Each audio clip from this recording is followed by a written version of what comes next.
I am ChosenArchitect, and this is All The Mons. Now, last episode, with my limited Pokemon knowledge, I took on the All The Mons team and succeeded. My confidence is definitely starting to dwindle the more I hear about this Radical Red team, and that is who we're going to have to take on next. This, by the way, is going to basically reset us back to starting at lower levels and needing to continue to increase our level as we continue through all of these trainers. But these teams are typically designed in a way that are meant to be challenging and meant to be frustrating, which means we're probably going to have to spend some more time developing the skills of our Mons and making sure that we have things available to us. And so what better place to do this than directly underneath our stadium, down underneath this beautiful place right here. Inside the Pokélab, I have all the things I need, for example, to make candies that let me increase IVs, and then we also have the meds to be able to increase EVs. But what I haven't automated, unfortunately, is the stat decreases, because sometimes you want to reduce stats on certain Mons. Now, this should be pretty easy for us to automate, considering we've already automated stat increase candies, which utilize honeycombs and XP candy. Now, the stat reductions, well, on the other hand, these just use Enigma berries. So the only thing we need to swap out is essentially our combs. Now, the only thing I'm going to have to modify is essentially every time we have comb that is listed in here, well, I need to replace that with Enigma, and that should be the only thing. And I'm also going to change the name here, so that way we have all of this defined correctly. And everything else should be just fine. We just need to label all of our pots correctly. Now, because my setup originally was built around automation and being able to use AE to request craft these, well, I mean, this is going to be pretty similar. We're going to have our barrel instead be an interface, and I just have all of the items required in the interface, because now we can constantly produce these because we have them automated. So it only makes sense to do that. And then what we'll do is we'll take our finished product and we'll use these as our primary storage, but I got to get some produced so I can set them as the filter. With all of these labeled except for our output, which our output, by the way, will be technically AE, we can go ahead and now and push all of these in, and all of the items should start to line up appropriately. We can see them going into the slots that they're supposed to go in. Enigma berries, we need to make sure everything is defined, perfect. And then what we could do here is set our amounts to 64. To make sure we keep a good amount of these in stock in here. And then we need at least 4 in stock for each of these. And this will just make SFM not need to work so hard to be able to pull the items out. As soon as I close the lid, this whole thing is ready to rock and roll and start producing all of our stat lowering candies. With all of this done, the only thing that was left to do was to label these AE, because in the original setup, that is what would actually send back into our system. But in this case, we don't have to worry about it. We're going to send directly to the barrels instead. And there we go. This is now automated, and I can actually cover this up, and we have all of our stats basically ready to go for any stat changes. After getting all of this set up and labeled, it really makes like doing the customization for all of the Mons a whole lot easier. And so, for example, I'm going through a couple of different Mons here, like getting a Slowbro set up and just kind of getting all of their stats. I just worked on a Ditto, by the way. And so I'm working on a couple of different strats here. This is the Imposter Ditto, which should be able to handle like boss type Mons. And I've got a couple of other strats that may be up my sleeve later on. Looking at you, Aaron. There's a couple of like game breaking sort of strats that we could use. Some of them require a bit harder to catch Mons than the ones I currently have, but that's something we'll work on soon. By the way, on the back wall, we have the candies for the leveling down. This resets EVs back to default. We have an ability capsule to cycle the abilities. And then, of course, my favorite item, the one that allows you to just instantly get the hidden ability for the Pokemon. And that is the ability patch. So good to have all of these things just sort of categorized. We have our EVs and HVs, like everything listed, color-coded, makes it so much easier for me to see. And then now, like I said, our stat reductions. So I think Radical Red has no idea what's heading towards them. But speaking of Radical Red, when we do start this, our Mons are going to be leveled down. So I want to build some like starter team Mons before we do this, because otherwise we're going to have to jump back and forth between like free roam mode and not. Otherwise we can't build our Pokemon, which is going to be kind of a difficult thing because we will be level capped. For example, I can't get certain moves unless certain Pokemon are above a certain level. So this is going to be a challenge. Now, as I've been working on some of these mons, something I haven't done is worked on the Terra typing, because we do have the ability to terrestrialize the mons. We do need a Terra orb in order to do this, which is somewhere buried in here. There we go, just like that. And so with the Terra orb, we have the ability to, like I said, terrestrialize. And for example, Ferrothorn here, which I'm kind of working on, you can change their Terra type. So that way, whenever you do terrestrialize in battle, this can then become a water type. It will have a water terrestrialization, which should make fire types a little less effective on me, which would be kind of helpful, I think, with this mon. But to be able to do this, we have to have this inside of our accessory menu here. And it's just another item that we've got to keep equipped in here. But now I have a little purple ball that's hanging off my belt line. Oh, and by the way, if you're wondering, how do you farm 50 Terra shards, which are needed to change the Terra type? I mean, for example, you're going to want to probably set up the shiny farm that I used. Not only can this be used for farming shinies, but it farms up all kinds of items here, including Terra shards. So yeah, definitely make use of this. Oh, also, by the way, we did figure out that we can not only search for shinies with this, we can actually use it to farm very particular types of mons. And to do that, we just need to change the data that this imprisonment tool is basically searching for, which is actually very similar to what we have here. However, instead of where it says shinies, you would replace it for the type of mon that exists in here. So for example, let's say we wanted to also make sure we catch all like gravelers, right? So we would take our mob imprisonment tool, we would wipe this data, and then what we're going to do is, instead of saying shiny, we're going to say Pokemon, and then it says species, and then colon Cobblemon, and then the Pokemon's name right after that. So you can basically search and identify very specific types of mons to make sure that you get the ones you want that go in here. And you can actually set a blacklist on the other side if you really wanted to make sure that we don't accidentally send them over here. But yes, this is one way to do it. You know what? We can actually give this a try. I do want to try for Ninjask. This is something that I definitely want, mainly because I want to breed it. I know this sounds kind of interesting, but I do want to be able to breed this particular type of mon, so that way I can get, well, another special type of mon that may potentially help us in the future. A Shedinja. Ah, yes. Before I get carried away, I almost forgot about the Terra shards, right? So yes, we need exactly 50 of them. And for example, this is a stellar Terra shard, and we right click with all 50, and that changes its Terra type. That's pretty cool. Now anyways, back to catching of the mons. I did put a like that filter on this side for specifically that one mon, and on this side I set it, but also set it to invert, just to make sure we don't accidentally send it over here too. And this is wild, because yes, you can also use it to farm very specific mons, and this took no time at all. Even though it's a 1%, we made sure that instead of farming specifically a shiny for it, even though shinies will still be caught there, we can use it here.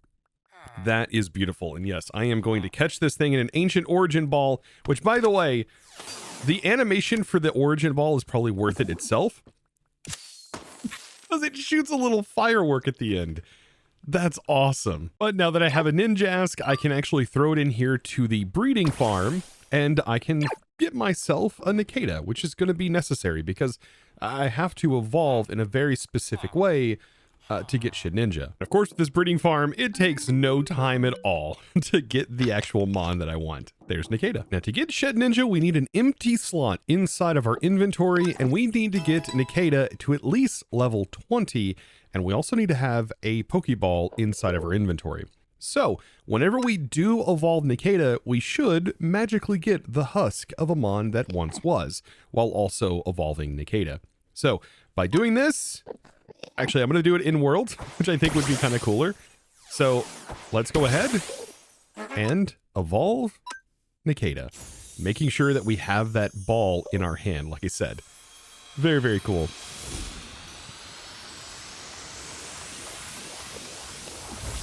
And voila, Ghost in the Shell. As you can see, we now have ourselves a Shedinja, which also appears to be in the same ball, even though it's a Pokeball. Oh, interesting. So the mon transformed into the old origin ball, and the Ninjask actually went into the Pokeball, which is interesting because it didn't consume my Pokeball.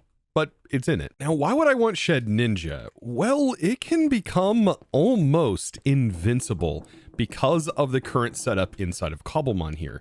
And so it's going to be my last ditch effort if I encounter a situation where I just can't get through it. And so Shedinja would be kind of a nice one to have. Now, the reason why it does this is because of Wonder Guard. It's one of few mons that actually get Wonder Guard. And so you have to hit it with a super effective move, but you can change its Terra type, and you can also make it levitate, which is all kinds of things that are incredibly broken. Now, to pull this off, we do need to change its Terra type, and we are going to need an electric Terra type on Shedinja. And then we can also give it a balloon, which will make it immune to ground types. So yes, having a pure electric type is kind of ridiculous. So we'll change its Terra type, and we click that onto there. And now it has an electric Terra type, which is just, this whole setup is going to be absurd. By the way, the item air balloon is pretty decent, but it does say it is destroyed on hit, which is one of the big drawbacks to this particular item. After a little bit of setup here with Shedinja, I've got all of these stats basically set up that we're going to need. Defense, it already had a max IV, so I didn't use anything on defense. Doesn't need anything in special defense or HP because it only has 1 HP, which is kind of interesting about this mon. But this thing is basically set up, ready to go. Has a balloon. The only thing that could really hurt it pretty badly is if the balloon is popped and we potentially get hit, or with like sandstorm or something like that. Still, overall, this is going to be a pretty interesting mon to try and use against the Radical Red. Now, another powerful mon that I did set up for this, which I have been using actually in my stream world, is a Slowbro that also has some Trick Room things set up, but it has regeneration as its hidden ability, also giving it leftovers, and we have Slack Off. And we have Trick Room, and its defense stats or speed stats are absolutely crushed. So this guy is pretty good for holding out for long periods of time and can constantly regenerate. Very, very useful, or at least I found it useful. So you know what? I think it's time. It's time to start the Radical Red. So let's go ahead and do this. All right, so now I've just essentially got to trade my card here for the Radical Red, which is the next one in the list, because you do Radical Red, and before you can do Unbound, you have to have completed the BDSP and also Radical Red. So Radical Red, next in the list, and it shows that it's going to be very tough. In doing this, by the way, after doing this, our level cap is now 15. So that's why I wanted to get some things done. But I could always go back to these guys, which they do spawn once you're in a village for a little bit. Yeah, we could put it back into free roam, and looking at free roam, it just says it pauses your current series, and I would assume that this is here so that way you can farm particular mons. Otherwise, they would be really difficult to get certain moves and things like that for setups. Anyways, now that we have this, I mean, we might as well try out our first battle. But first, I've got to get all of my mons down to, well, I've got to get them all down to level 15, which means using common candy to do that. Looks like what we need to do after starting this is immediately find a gym, and it just says that they do spawn in Minecraft villages, and we are looking specifically for leader Brock, but I have no idea what particular village this is. So I guess we just have to get lucky. Along the way, I have found a few gyms. For example, this looks like it is Blaine's gym, and I don't actually know where Blaine even shows up inside of the Radical Red. It's got to be here somewhere, right? Wow. Okay. Yeah. Way down the list. And I've also found the green one, which is Erica and Gardenia in it. And I've also found the pink gym. So I guess before I can even take a battle and get started with it, I have to locate a particular gym to do it in. Now, these are supposed to spawn, by the way, in every village. So I should be able to search village, right? And be able to pull them up. Now, I'm wondering if the gyms are specific to their biome. So this one looks like an ice gym, and it is in a tundra biome or a taiga biome. So yeah, it should be a bit colder here. And this also seems like an ice type potentially. Oh, or water type. True. Either way, it looks like I'm going on a journey mapping these things out. Now, I am traveling around a bit, kind of flying around, and I am using my Explorer's Compass a lot, and now it has durability. But did you know you can repair it with just a regular compass? Yeah, that's pretty cool. So I definitely found the gym. It is in a plains biome, or a plains gym. At least that's where I've found it. And it does have rock in here. And this has Brock in here. Yes. This is who we're actually starting the whole chain with, I think. So Brock is going to be the first challenger that we are going to take on. All right. And so I have a place here for my power spot. And I just want to get Brock into the room. Now, by the way, I do expect Brock to have rock type mons. At least it does in the anime normally. So I'm unsure what he's actually going to have. Either way, though, I'm ready to get this battle started and see what I am up against. Geodude. Exactly what I thought was going to happen. So yes, Geodude, but it's an Alolan Geodude, I believe. So first thing that we should probably do, because we may be slower, is to just hit him with Scald, I think. And see if we go first. We do not go first, so it might be a good idea to Trick Room. There we go. That knocked them down. Then we will Trick Room on this turn. Perfect. We are taking Spark, which is, I mean, as predicted, I almost feel like this is set up in a way where they have the electric. I am going to Scald. I really need to increase the PP up, by the way, on my my heal move, my slack off. Okay. So rock type move, flying type against my Slowbro here. I am going to use slack off. Or I should just do Scald. We should go first because we are slower. The Trick Room team may actually pay off here, and I am pretty excited to go through this whole thing. And Trick Room Slowbro seems really powerful. Yes. Okay. So yeah, that did basically nothing and lowered my speed. Like, thank you. Thank you for that, Onyx. I appreciate that. And he's got one more Mon, and I don't know what this is going to be. A Vulpix. Okay, interesting. So with Vulpix, I will Trick Room again. Perfect. We've got our Trick Room. Now we go first. And we will Scald. I mean, we are constantly regenerating. So, I mean, our health is really not going anywhere. And there is Brock, our first gym leader. Yes, let's go. Slowbro is so good. And this is the first introduction into the Radical Red. And already after that battle, we can now go up to level 21. Next on the list is going to be Admin Archer. Okay, so this one we can just spawn in via the trial spawner, which is kind of nice. And apparently, if we use a lever, we can kind of force them to spawn if they don't spawn right away. But I am kind of interested to see if we can't potentially set off with the same mechanics. I love the R. We are taking on a fellow teammate. This is going to be very fun. Look at that.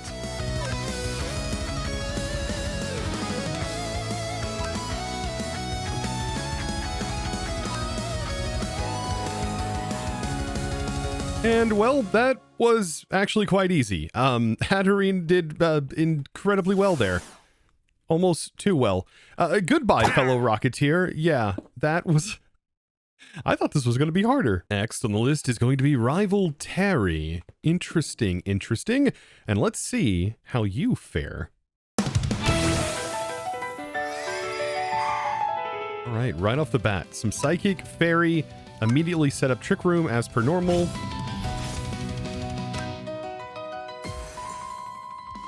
And we are going to sweep some more. Yes.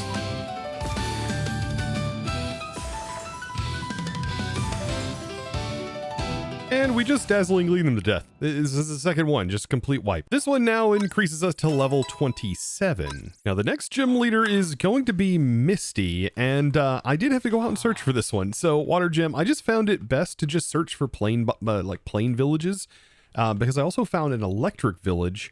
And I also just now found the water one. So yeah, it is just kind of random, I think, depending on which village you go into. And so I don't know if it matters even what village, just it's all going to be kind of random. For this, it would be so much cooler if they actually stayed in their spot. But I do want to start off the battle here with Toxtricity because I do expect water type Mons. And I think Toxtricity is going to be one of the better options here. We should have speed down, but I don't know. We'll see. Overdrive. That does pretty darn well, I will say. Toxic spikes. That seems like a good one to take. Also, we'll go ahead and use overdrive for Starmie. Ooh, we took a big hit here, but I still think we're going to be fine. Yeah. Lantern is one of my favorites. I really do love Lantern. It is a nice water electric type. So our electric typing is not going to be very helpful here. So when Toxtricity gets wiped, I do have a solution potentially for this. Now it should be, I'm going to use Sludge Bomb on it, I believe. Actually, Boom Burst? No, Sludge Bomb. I don't think, yeah, we are going to outspeed it. But like I said, I think we're going to wipe here. Okay, so Toxtricity's down, but I do have Ferrothorn. And so we do have our beautiful typing here with Leech Seed. And so we can toss down Leech Seed. If we don't get annihilated, we should be fine. Okay, our speed is even slower. Perfect, we got Leech Seed down, which is great. And I'm going to use spikes. I think I can have both laid down. Spikes are going to be really, really handy here because I think it carries over to the next Mon. But I was playing around with different builds for Ferrothorn here. So yeah, we are going to end up switching this out. And I'm going to switch out to Slowbro, which may seem like a weird play because of Lantern. But hear me out, hear me out. We can Trick Room. Perfect. That's completely fine. We set Trick Room, so now we go first. And then I'm going to Psychic, and look how much we recover every time we get hit. This is an absolutely wild build here with Slowbro. Honestly, it is so good. And that combined with Trick Room. Okay, so I think we're doing well.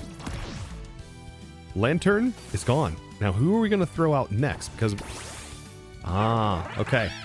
Notice, by the way, they do get hit with damage, I believe, still from spikes. So that is awesome.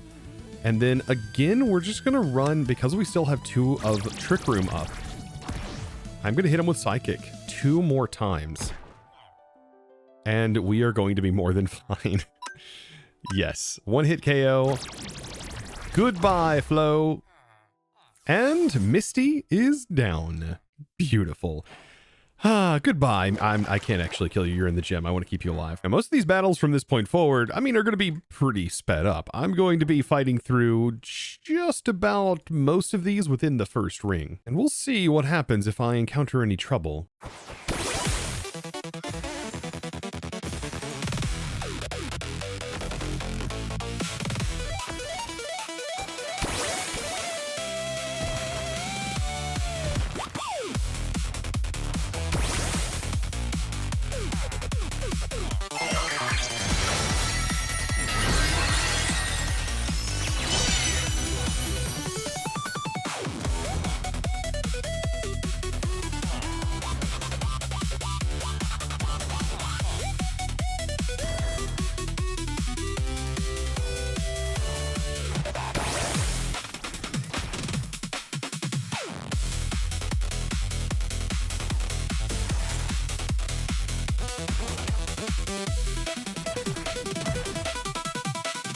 I mean, Giovanni, come on, you could have done better.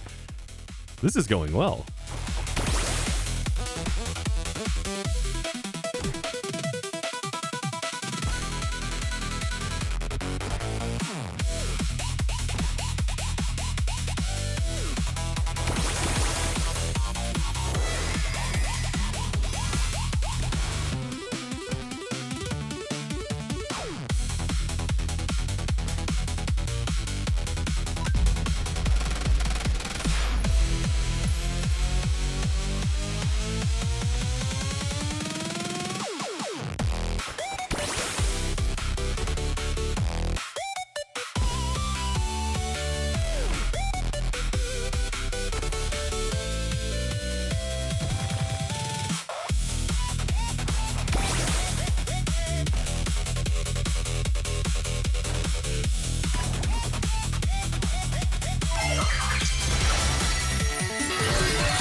And Shedinja just did the psychic trainer in. That was kind of wild, actually, and very unnecessary.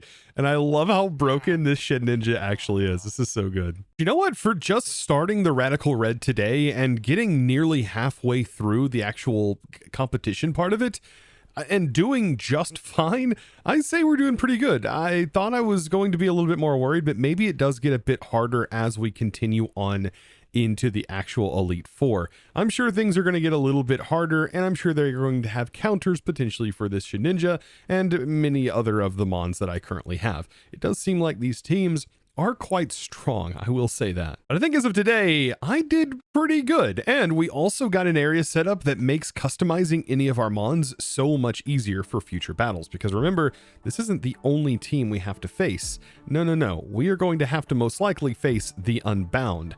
I mean, just look at the name of the Pika star. I definitely wouldn't put it past him on something like that. But guys, if you have any suggestions, be sure to comment them down below. Let me know how I'm doing. Maybe I'm doing better than expected, or maybe I am just completely noobing it along. I would love to hear from you in the comments below. And of course, don't forget to click that subscribe button if you haven't already. And well, give this video, guys, a huge thumbs up as well while you're at it. And without further ado, it's time for me to thank the amazing supporter that makes this episode even possible. And that amazing thanks is going to go out to Bernie Mac. Thank you so much for your amazing support and choosing to support me over on the Discord by becoming a Discord premium member and supporting my content in one of the best ways possible. Thank you so very much. And guys, I look forward to seeing you as we continue on our journey in defeating the Radical Red. And as always, thanks for watching.